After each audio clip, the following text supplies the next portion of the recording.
ఇక TPCC chief Mahesh Kumar Goud కీలక వ్యాఖ్యలు చేశారు. గత బీఆర్ఎస్ ప్రభుత్వం, ప్రస్తుత కాంగ్రెస్ ప్రభుత్వ పాలనలో జరిగిన అభివృద్ధి, సంక్షేమ కార్యక్రమాలు, అప్పుల అంశాలపై ఇప్పటికైనా బహిరంగ చర్చకు సిద్ధమని తెలిపారు. ఈ చర్చకు ఎవరు వచ్చినా తమకు అభ్యంతరం లేదని స్పష్టం చేశారు.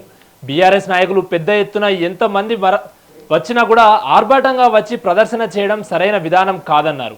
బీఆర్ఎస్ ప్రభుత్వ హయాంలో తీసుకున్న అప్పులకు సంబంధించిన పూర్తి వివరాలు తమ వద్ద ఉన్నాయని, ఆ వివరాలను దాచిపెట్టే అవకాశం లేదన్నారు. వాస్తవాలను ప్రజల ముందు ఉంచితే వాటిని అంగీకరించకుండా రాద్ధాంతం చేయడం తగదని మహేష్ కుమార్ గౌడ్ విమర్శించారు.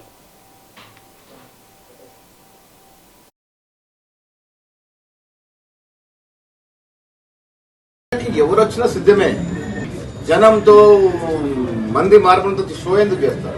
చర్చకు వచ్చినా రాకపోయినా, మనం కూర్చొని చర్చించకపోయినా కాయిదాల్లో సంతకాలు పెట్టే కదా అప్పు తెచ్చారు. మీరు అధికారులు ఆనాడు సంతకాలు పెట్టి అప్పు తెచ్చారు కదా, రికార్డులు ఉన్నాయి కదా. మనకి ఇంకా డౌట్లు పాత ఏమైనా మర్చిపోతుంటే సెక్రటరీ పోయి చీఫ్ సెక్రటరీ కూర్చొని మొత్తం లెక్కలు చూసుకోవచ్చు.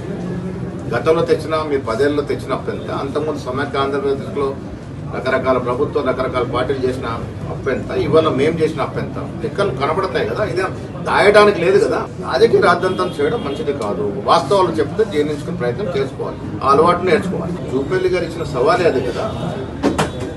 ఆయన లెక్కలు చెప్పాడు, దాన్ని మీకు కోపం వచ్చింది.